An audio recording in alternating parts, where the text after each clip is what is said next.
हाँ तो भाई लोग कहानी की शुरुआत होती है अमिताभ बच्चन की एंट्री के साथ, जिसमें उनको लुक को इतना हैवी दिखाया गया है कि उन्हें और उनके गेटअप को अगर अलग अलग से वेट कराया गया तो उनका गेटअप हैवीवेट चैंपियन निकलेगा। इसके बाद हमें दिखाया जाता है भानु प्रताप का गाँव, जहाँ हमें पता चलता है कि वो इतने बड़े जमींदार या इतनी बड़ी हस्ती हैं जो गाँव वालों को सेंटा की तरह फ्री में गिफ्ट बांट रहे हैं। फिर अगले सीन में दिखाते हैं भानु प्रताप का छोटा बेटा जिसका नाम है हीरा। भाई इसका नाम ही हीरे वाला है, बाकी किस्मत इसकी कोयले वाली है, क्योंकि भानु प्रताप अपने बेटे को उतना ही प्यार करते हैं जितना सलमान भाई विवेक ओबरॉय से। प्रसाद बाबूजी के लिए उपवास रखा है। अबे ये बड़ा ये जहाँ दिख जाता है ना मेरे को गुस्सा हो रहा था भाई। फिर नेक्स्ट सीन में दिखाया जाता है मूवी का विलन जो कि शिलाजीत का नशा करके कामवाली को देख के ओह गॉड एक बार दिला दे। इससे पहले कि केवड़ा भाई का हो पाता जबरदस्ती वाला संभोग, लड़की वहाँ से हो जाती है जान बचाकर 1-2 का 4। बट विलन भी है एक बड़ा जमींदार और करके अपनी पावर का मिसयूज लड़की को करवा देता है अरेस्ट। बट होल्ड ऑन, यह कहानी सुन के भानु प्रताप को भी आ जाता है इंटरेस्ट और वो पहुँच जाते हैं थाने करते हुए अपने गाड़ी का स्पीड टेस्ट। एक तो पता नहीं भाई जब भी भानु प्रताप की एंट्री होती है तो बैंड बाजे वाले कहाँ से आ जाते हैं।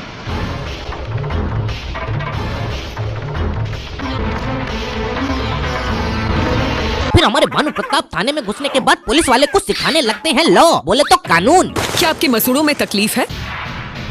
क्या आपके टूथपेस्ट में नमक है? जिसे सुनने के बाद पुलिस वालों की हो जाती है घनघोर बेइज्जती। फिर लड़की को करके बाइज्जत बरी सबके सामने पंचायत में केवड़ा भाई को पहना देते हैं हथकड़ी। फिर अगले सीन में एंट्री होती है मूवी की बिगड़ैल नकचड़ी हीरोइन की। ए बकरी बाजू हटो। संस्कार। अब भैया इतनी बातें सुनने के बाद अनुपम खेर को आ जाता है गुस्सा और वो ले लेता है इन लोगों की फिरकी। बहुत काम किया, आप चले जाओ, मेरे गांव में घुसना मत, आइंदा आना मत। बस प्रेम से समझा रहा हूँ, चुपचाप पतली गली से निकल जाओ। लेकिन बहुत धक्के खाने के बाद आखिरकार ये लोग पहुंच जाते हैं अपने डेस्टिनेशन और उनको पता चलता है कि ये दोनों वही भेड़ बकरी हैं जिनकी वजह से इनको घर ढूंढने में हुई थी फ्रस्ट्रेशन। Now Badlapur continues. चलो उठक बैठक। ये लो कपड़े इस्त्री करवा के लाओ। लेकिन ये कपड़े तो पहले से इस्त्री किए हुए हैं। अब तो स्त्री के लायक हो गए ना। फिर हमें पता चलता है कि गांव में 50-50 कोस दूर जब भी कोई बच्चा रोता है तो उसकी माँ कहती है छोटी मालिक का गीत गूंजा, अब ये चुप हो जाएगा। और हमारे हीरा भैया बिना लाउड स्पीकर के इतनी तेज गाना गाते हैं कि गांव के कोने कोने तक आवाज जाती है, जिससे बच्चे चुप हो जाते हैं और लड़कियां उन पर लट्टू हो जाती है। और ऐसा ही हुआ हमारी हीरोइन के साथ, जो उनका गाना सुन के उन पर लट्टू हो जाती है। फिर कहानी होती है शिफ्ट और कहानी में एंट्री होती है एसीपी प्रद्युमन की, जो की है हीरोइन का बाप, जो की पहचान लेता है हीरा ठाकुर को, जो की है भानु प्रताप की शुक्राणु की औलाद। जिसे सुनने के बाद हीरोइन का अंदर का गोल्ड डिगर जाता है जाग। नाउ हीरोइन समझ जाती है गाने के पीछे का दुखड़ा और उसे दिखाई देने लगता है भानु प्रताप में हीरा ठाकुर का मुखड़ा। देन हमारी हीरोइन करती है इन्वेस्टिगेशन और उसे पता चलता है बाप बेटे के बीच का लफड़ा। दादाजी को छोटे काका पसंद नहीं। अब हीरोइन के मन में आ चुका है ठाकुराइन बनने का लालच और वो पहुंच जाती है अनुपम खेर के पास जानने की कैसे हुई है हीरा ठाकुर की ऐसी हालत। मैं समय हूँ और मैं बहुत सारा समय हूँ और मैं तुम्हें समय के पिछवाड़े में ले जाके 2 ऐसे खड़े बाल दिखाऊंगा जो 7-8 साल की उम्र में ही आशिकी झाड़ रहे थे। ये देखो। इन बच्चों के लिए हम पेड़, पानी और ये जो ग्लेशियर बचा रहे हैं। मैं तो कहता हूँ ग्लेशियर को पिघल जाने दीजिए, ये साले डूब के मर जाएंगे। वैसे तुम्हारी नॉलेज के लिए बता दो, गौरी एक अनाथ लड़की है जिसकी जिम्मेदारी बड़े ठाकुर ने ले ली है और गौरी की लेने की जिम्मेदारी छोटे ठाकुर ने ले ली है। एक बाप के होगी तो हमको पहले दोगी। छोटा ठाकुर स्कूल सिर्फ गौरी के लिए जाता है, पढ़ने के लिए नहीं। अब बंदा इतनी सी उम्र में आशिकी करेगा तो फेल तो होगा ही। और वही हुआ, हीरा की बकचोदियों को देखते हुए भानु प्रताप ने गौरी को भेज दिया हॉस्टल पढ़ने के लिए और हीरा को रख लिया घर पे बाल मजदूरी करने के लिए। लेकिन भाई लोग आग दोनों साइड बराबर लगी थी, क्योंकि गौरी के भी ठीक नहीं थे इरादे, इसलिए हर सैटरडे संडे मिलने आती थी एक दूसरे की प्यास बुझाने। फिर थोड़े टाइम बाद ठाकुर जी ने कर दी दोनों की शादी फिक्स और ये सुन के गौरी कूद जाती है पानी में करने को अपने आप को मिक्स। लेकिन हीरा बचा लेता है उसकी जान और पूछता है काहे हो गौरी परेशान। इसीलिए मरना चाहती हूँ ताकि तुम्हारे साथ शादी करने से बच सकूं। क्या मेल है तुम्हारा मेरा? मैं पढ़ी लिखी, तुम अनपढ़ गवार। लेकिन हमारे हीरा का प्यार था सच्चा और वो नहीं बनाना चाहता था गौरी को झूठी, इसलिए वो शादी के लिए कर देता है मना और डिसाइड करता है कि जिंदगी भर मारेगा। और फाइनली गौरी की शादी हो जाती है किसी और के साथ और हमारे छोटे ठाकुर भी लाइक साला ये दुख का खत्म नहीं होता बे। तो चलो वीडियो लोग समय के पिछवाड़े से निकलो और प्रेजेंट के डंडे पे झूलो। अब हमारी गोल्ड डिगर हीरोइन को पता चल चुका है कि हीरा है वर्जिन और साथ में है भानु प्रताप का बेटा यानी कि अब हीरोइन करती है हीरा को प्रपोज। अरे मैं भी हूँ प्यासी, क्या करोगे मेरे साथ 69 वाला पोज। अब हीरो को आने लग गए थे ख्याल कि कहीं हीरोइन चल तो नहीं रही है कोई चाल, लेकिन फाइनली भैया डिसाइड करते हैं, अरे छोड़ो यार कब तक चलाएंगे हाथ से काम, चलो देते हैं 69 वाले पोज को अंजाम। अगर तुम मिल जाओ पहला किल छोड़ देंगे हम। वहीं दूसरी तरफ केवड़ा ठाकुर खेलता है अपना एक गेम, हीरोइन से अपने बेटे की शादी करवा के करना चाहता था भानु प्रताप को शेम। देखो हीरो हीरोइन का टाका तो भिड़ गया है, लेकिन मैंने बताया था ना भाई का बस नाम ही हीरा है, किस्मत एकदम कोयले वाली है, क्योंकि केवड़ा की बेटे की शादी हीरोइन से फिक्स हो जाती है। पर इस बार हीरा भैया ने ठान लिया था वो देंगे अपने हथेली को आराम और हीरोइन को भगा के ले जाएंगे सरेआम।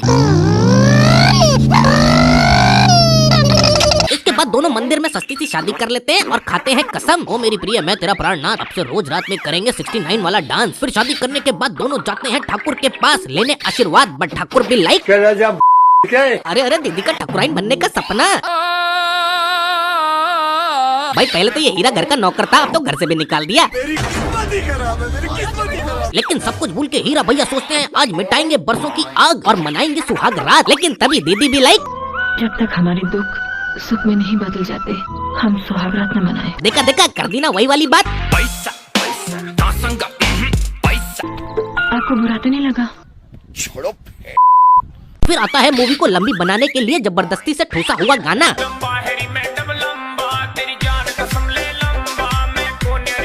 इसके बाद सब कुछ धीरे धीरे गुजरता गया और दोनों की लाइफ ठीक चल रही थी, जैसे कि हीरा को मजदूर वाली नौकरी मिल चुकी थी और हीरोइन के घर वालों से भी संबंध अच्छे होने लगे थे। पर यहीं पे आता है कहानी में ट्विस्ट, क्योंकि हीरोइन को मिलती है हीरा की एक्स, जो कि करने लगती है उसके सामने फ्लेक्स। क्यों री कल मुही बहुत बोल रही थी तू? नहीं, उसका बस नाम ही हीरा है, नहीं तो उसके पेंट का अंदर का भी ढीला है। गेस व्हाट, हीरा भी ये सब कुछ खड़े होकर देख रहा था। अब दोनों मियाँ बीवी डिसाइड करते हैं कि राधा अपनी कलेक्टर की पढ़ाई पूरी करेगी और हीरा कान फाड़ मेहनत करेगा। मैंने कान बोला है, बट एज वी नो हीरा ने बोला था झूठ कि वो करता है मालिक वाली नौकरी। एक दिन उसकी बीवी देख लेती है उसे करते हुए गधा मजदूरी। फिर हमारी हीरोइन उसको याद दिलाती है, जब तक तू बड़ा आदमी नहीं बनेगा तब तक तुझे नहीं दूंगी रे। लेकिन पास में खड़े थे हमारे शार्क टैंक के फ्यूचर जज कादर खान, जो कि करते हैं हीरा में इन्वेस्ट। उसको देते हैं पैसे जिससे वो स्टार्ट करता है ट्रांसपोर्ट सर्विस खरीद के सेकंड हैंड बस। और फिर तो भैया हीरा इतना अमीर बन जाता है कि मोटा पैसा दिखा तो कोई मारे जैसा। और उसी दौरान आता है इतिहास का सबसे अनप्रेडिक्टेबल गाना, जो मुकाम हासिल करने में 50-50 साल लग जाते हैं, वो 4-5 मिनट के गाने में कर लिया। अरे मतलब हीरा ने जैसे कि उसने अपना बंगला बना लिया, बीवी कलेक्टर बन गई और उसका बच्चा भी हो गया और बच्चा बड़ा भी हो जाता है। अच्छा हुआ गाना ज्यादा लंबा नहीं चला, वरना बीवी प्रधानमंत्री बन जाती और हीरा अंबानी। वैसे अब हमारे हीरा बाबू के कोरे सपने तो पूरे हो गए हैं। बच्चा है तो केवल भानु प्रताप से भारत मिलाप, लेकिन ये बॉलीवुड है ना, इतनी आसानी से थोड़ी ना कर देंगे। इसके लिए मूवी को 1 घंटा और खींचा जाएगा। फिर सीन शिफ्ट होता है और हमें दिखाते हैं गांव में सूखा पड़ चुका है। अब क्योंकि गांव में सब गूंगे हैं, इसलिए भानु प्रताप जाते हैं कलेक्टर के पास बात करने के लिए, ताकि गांव में पानी छोड़ा जा सके। लेकिन भैया कलेक्टर कौन है? मुसीबत जब मरत तो आवेला भाई, तब पूरा दुनिया ही मजा लेवेला। अब डरते डरते भानु प्रताप पहुंच जाते हैं कलेक्टर बहू के पास, क्योंकि थोड़ी देर पहले हुआ था कुछ ऐसा ना। तुम दोनों की अगर किसी ने सूरत भी देखी तो यह भानु प्रताप उसकी शक्ल नहीं देखेगा। ठाकुर जी उम्मीद है आप इसके बाद अपनी शक्ल शीशे में नहीं देखोगे। वैसे हमें तो लगा था कलेक्टर बहू मारेगी ठाकुर के पिछवाड़े पे लात, पर कलेक्टर बहू दिखाती है अपने संस्कार।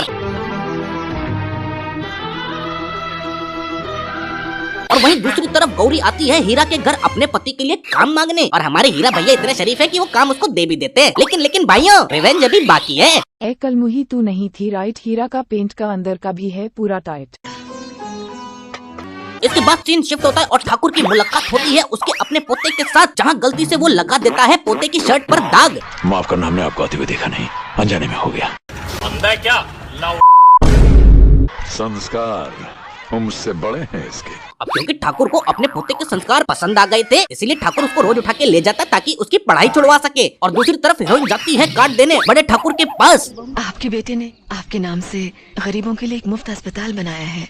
पे बनाया तूने, मैं तो नहीं देख रहा हूँ, तेरी माँ तेरी मेहनत। लेकिन ठाकुर जी को बहू की बात पे भरोसा नहीं था, इसलिए पहुंच जाते हैं भेष बदल के इन्वेस्टिगेशन करने, जहाँ हीरा देने वाले थे अपने पिता के लिए स्पीच। उन्हें अरे क्या कहते हैं यार उसको, संबोधित हाँ वही संबोधित करते हुए। दिमाग में नहीं ना सोची का क्या हो रहा पापा मर गो क्या टेंशन तो हो जा, पर फिर निकाल दूं दिमाग से, ज्यादातर टेंशन है। और वहीं दूसरी तरफ हीरा को ये भी पता चल जाता है कि कौन कर रहा है उसके बच्चे की पढ़ाई खराब, और वो उसको सबक सिखाने के लिए भिजवा देता है खीर विद हिडन इंग्रेडिएंट ऑफ जानलेवा तत्व, और उसका बेटा सेफली खीर डिलीवर भी कर देता है। फिर रास्ते में होती है कुछ अनयूजुअल सी चीजें जिसको तुम लोग याद रखना, क्योंकि मूवी में आगे काम आएगा, जैसे कि ये मिर्गी वाला मरीज की हेल्प करना, फिर गाड़ी में घुसने के बाद अपनी सूंघने वाली पावर का यूज करना।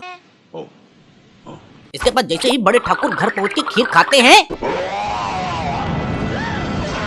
फिर हमारे बड़े ठाकुर को ले जाया जाता है हॉस्पिटल, और इसी मौके का फायदा उठाते केवड़ा गांव वालों को करने लगता है मैनिपुलेट कि वो जहरीली खीर इस हीरा ने दी थी। अब केवड़ा का ये मास्टर प्लान कामयाब होने ही वाला था, क्योंकि ठाकुर साहब बेड पे मर रहे थे और छोटे ठाकुर को वो लातों से मार रहे थे।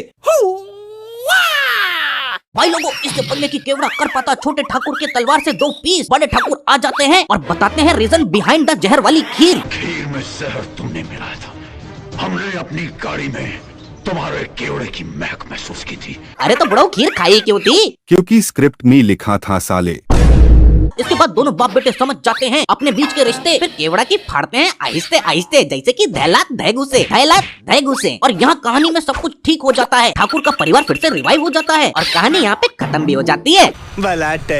तो भाई लोगों, कैसा लगा आपको आज का वीडियो जरूर बताना, और अगर आप ऐसी वीडियोस और देखना चाहते हो तो मेक श्योर सब्सक्राइब कर ले। तो चलो भाई चलता हूँ, मिलता हूँ आपसे नेक्स्ट वीडियो में। टाटा।